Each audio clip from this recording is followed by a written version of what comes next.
జగన్మోహన్ రెడ్డి గారు వాళ్ళ తల్లైనటువంటి వైఎస్ విజయలక్ష్మి గారి మీద కేసు వేశారు ఎన్సిఎల్టీలో. మరి ఆ కోర్టులో వేసిన తర్వాత ఆ కేసుకు సంబంధించి ఆర్గ్యుమెంట్స్ అవన్నీ సరే జరుగుతూ ఉన్న క్రమంలో ఇప్పుడు విజయలక్ష్మి గారు కూడా ఇప్పుడు ఒక పిటిషన్ వేశారు. కోర్టుని తప్పుదోవ పట్టిస్తున్నాడు జగన్మోహన్ రెడ్డి. జగన్మోహన్ రెడ్డి మాటలను నమ్మవద్దు, ఆయన అఫిడవిట్లు ఆయన పిటిషన్లు పరిగణలోకి తీసుకోవద్దు, ఆయన షర్మిలతో ఉన్నటువంటి వ్యక్తిగత వివాదంతో ఇవన్నీ చేస్తున్నాడు, ఆయన చెప్పేవన్నీ అబద్ధాలే అని తల్లి విజయలక్ష్మి గారు జగన్మోహన్ రెడ్డి గారి గురించి మాట్లాడటం జరిగింది. ఏందండి ఇది? మరి ఇదే జగన్మోహన్ రెడ్డి గారు పోసాని కృష్ణమురళి గారికి ఫోన్ చేసి, అమ్మా నేనున్నాను, మీకు ఎటువంటి కష్టం వచ్చినా అని వాళ్ళ కుటుంబ సభ్యులను ఓదార్చి బలాన్ని ధైర్యాన్ని ఇస్తాడు. సొంత తల్లి ఇతను నా మాటలు నమ్మొద్దు, ఇతను అబద్ధాలు మోసం చేస్తున్నాడు అని చెప్పని తల్లి చెబుతూ ఉంటే మరి తల్లికి చేసి అమ్మ అన్యాయం నీవు పొరపాటు జరిగింది అని చెప్పి చేయొచ్చు కదా. మరి తల్లికి న్యాయం చేయాల్సినటువంటి వ్యక్తికి తల్లికి న్యాయం చేయలేదు, కానీ పోసాని కృష్ణమురళికి న్యాయం చేయటం కోసం వాళ్ళ ఇంట్లో వాళ్ళ సతీమణికి ఫోన్ చేసి మేము ఉన్నామని చెప్తారా అండి? అది కరెక్టా? అది కరెక్టేనా? కరెక్టేనా అన్న నాకు తెలవగలుగుతున్నాను. సొంత తల్లికి న్యాయం చేయలేని వాడు అనకూడదు, తప్పు. సొంత చెల్లికి న్యాయం చేయలేని జగన్మోహన్ రెడ్డి గారు మరి పోసాని కృష్ణమురళికి న్యాయం చేయగలుగుతారా? చేయలేరు కదా. అందుకని ఏంటంటే ప్రజలు ఈ అంశంలో గమనిస్తున్నారు ఏంటి వాస్తవం, ఏది ఫ్యాక్ట్ అని.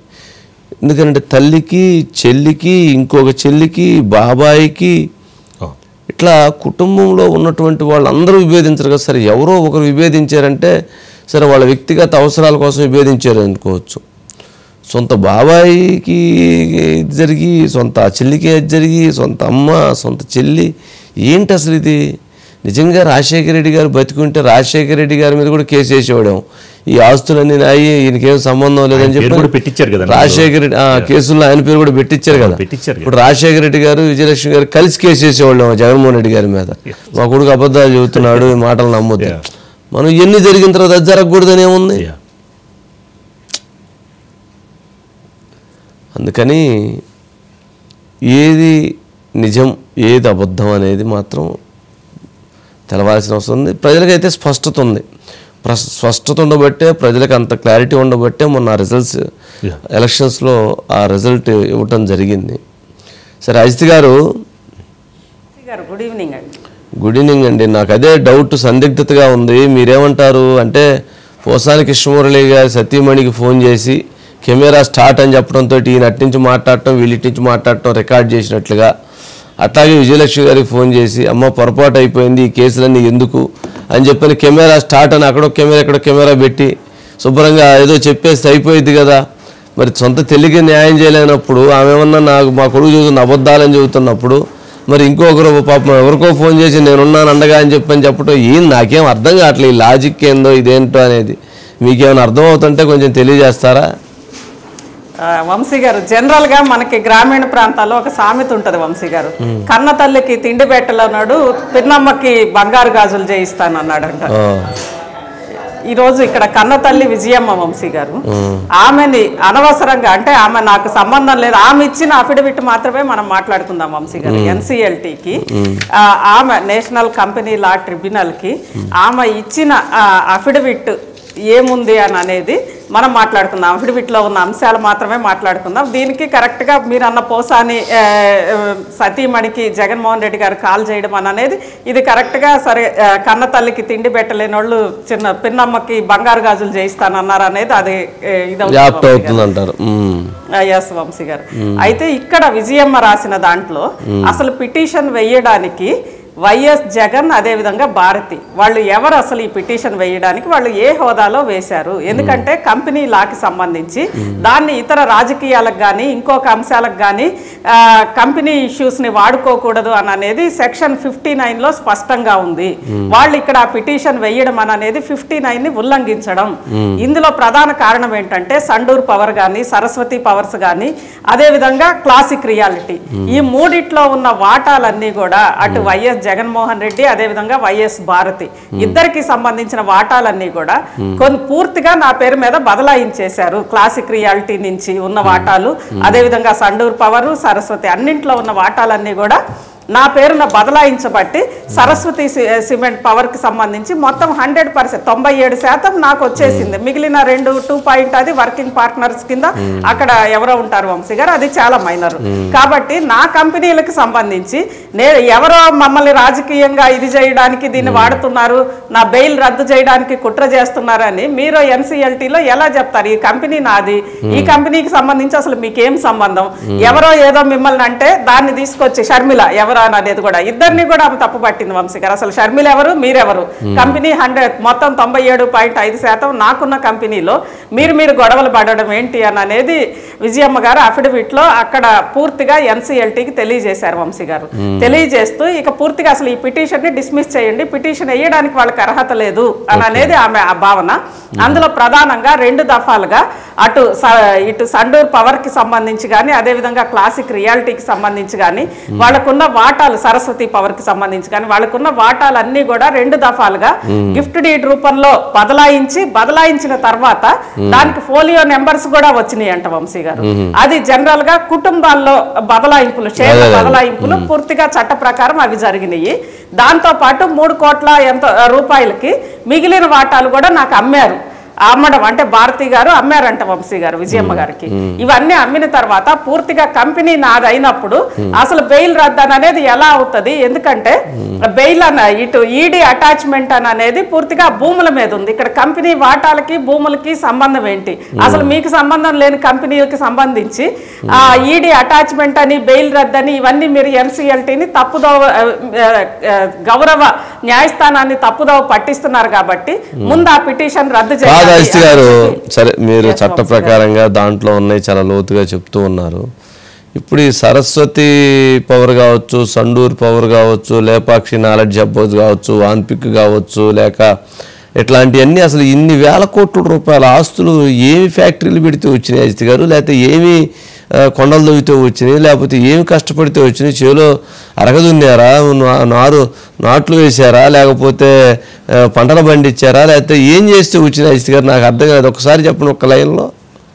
వంశీ గారు అంటే ఇది దీనికి సంబంధించి కూడా న్యాయస్థానంలో గతంలో వైఎస్ జగన్మోహన్ రెడ్డి గారు ఈడీకి కానీ సిబిఐ కోర్టులో కానీ ఒక పిటిషన్ వేశారు కదా వంశీ గారు గతంలో. నేను పూర్తిగా కష్టపడి చేసిన ఇవి దీనికి సంబంధించి ఒకవేళ ఈ భూముల కేటాయింపులు ఇవన్నీ కూడా ఆ రోజు వైఎస్ రాజశేఖర్ రెడ్డి గారు మీరు ఇంతకు ముందే అన్నారు కదా వంశీ గారు, ఇప్పుడు ఖచ్చితంగా వైఎస్ రాజశేఖర రెడ్డి గారు కోర్టుకి రావాల్సిన పిటిషన్ ఎప్పుడో వేసేశారు వంశీ గారు.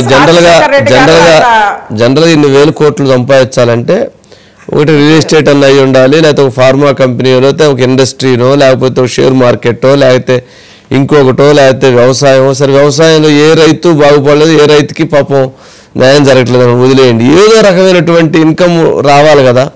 జగన్మోహన్ రెడ్డి గారికి ఏం చేస్తే 5 సంవత్సరాలు, రాజశేఖర రెడ్డి గారు ఉన్న 5 సంవత్సరాల్లో ఇన్ని వేల కోట్లు వచ్చినాయి. ఇన్ని వేల కోట్లు వచ్చిన తర్వాత ఇప్పుడు ఈ వేల కోట్లు పంచుకునే దగ్గర ఇంత వివాదం అవసరం ఎందుకు అవుతుంది?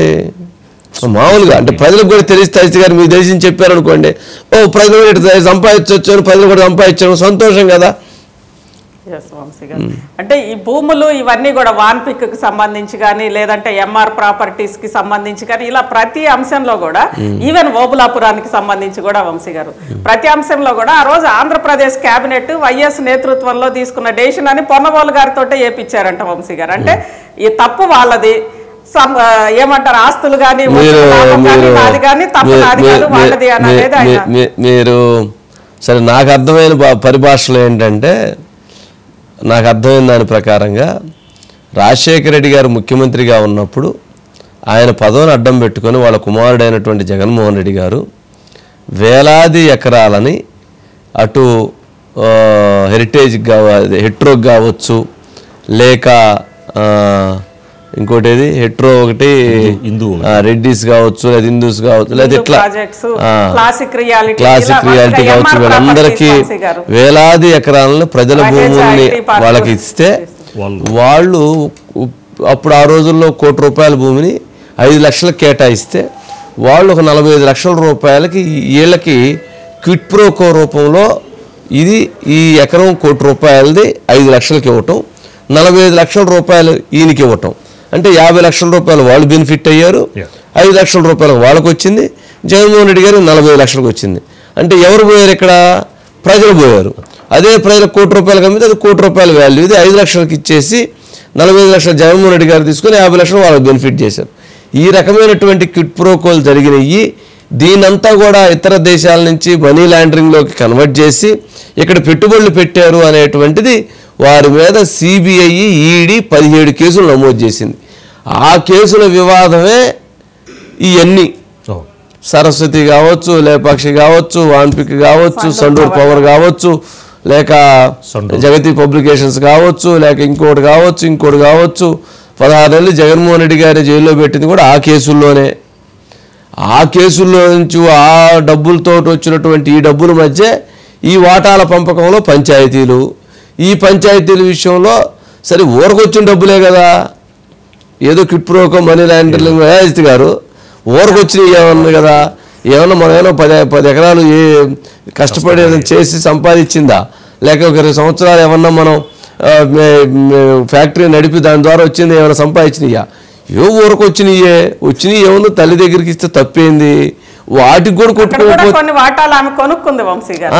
వాటికి కూడా కొట్టుకోకపోతే ఏం పోయింది? తల్లి కొడుకు దగ్గర కొనుక్కోవటం ఏంటండి బాబు? ఏడన్నా ఉందా? అంటే ప్రతిదీ కూడా చట్ట ప్రకారం ఏ చట్టం అండి బాబు? మీరు చట్టం మనీ లాండరింగ్ చేయకముందు, క్విట్ ప్రోకో చేయకముందు చట్టం కావాలి. మనీ లాండరింగ్ చేయకముందు, క్విట్ ప్రోకో చేయకముందు చట్టం కావాలి. ఇక్కడ ఒకవేళ అఫిడవిట్ కనుక ఎన్సిఎల్టీ స్వీకరిస్తే పూర్తిగా ఆ పిటిషన్ ని రద్దు చేయడంతో పాటు గౌరవ న్యాయస్థానము లేదా కంపెనీ లా ట్రిబ్యునల్ ని తప్పుదోవ పట్టించినందుకు వాళ్ళకి ఏదో ఒకటి అక్షింతలా లేదా ఫైనా ఏదో ఒకటి వేసే అవన్నీ ఏముండేలేండి అస్తి గారు. అక్షింతలు వేయటం, కోర్టులు తిట్టడం ఏందండి? 5.5 సంవత్సరం 6 సంవత్సరాలుగా ఏమనుకున్నారంటే అండి జగన్మోహన్ రెడ్డి గారు అంటే 5.5 సంవత్సరాలుగా 16 సిబిఐ, ఈడీ కేసుల్లో జైలుకి వెళ్లకుండా, కోర్టుకి వెళ్లకుండా 3,600 సార్లు వాయిదా వేయించుకున్నటువంటి ప్రజాస్వామ్య దేశంలో రాజ్యాంగం నడుస్తున్నటువంటి దీంట్లో చట్టం, న్యాయం గురించి మనం చాలా గొప్పగా, గౌరవంగా మనందరం భావించాలి, మనందరం నడుచుకోవాల్సినటువంటి పరిస్థితులు. నేనేమంటానంటే సరే మనకైతే చట్టం పట్ల, న్యాయం పట్ల, మనకి రాజ్యాంగం పట్ల మనకు 100% విశ్వసనీయత ఉంది, గౌరవిస్తాం. అందుట్లో ఎటువంటి సస్పెషల్. కాకపోతే ఇట్లాంటివి జరుగుతున్నప్పుడు ఏమైందంటే ప్రజలకి చట్టం పట్ల అరే ఏంటిది అనేటువంటి ఒక భావన కలుగుతుంది. అటువంటి భావన రానియకూడదు. అలాంటిది వచ్చిన తర్వాత మంచికి తగ్గిద్ది, చెడు ప్రభావం పెరిగిద్ది. అందుకని అది రానియకూడదు. సరే ఏదన్నా కానీ మొత్తానికి పోసాని కృష్ణమురళికి మరి న్యాయం అయితే జరిగిద్ది అంటారు.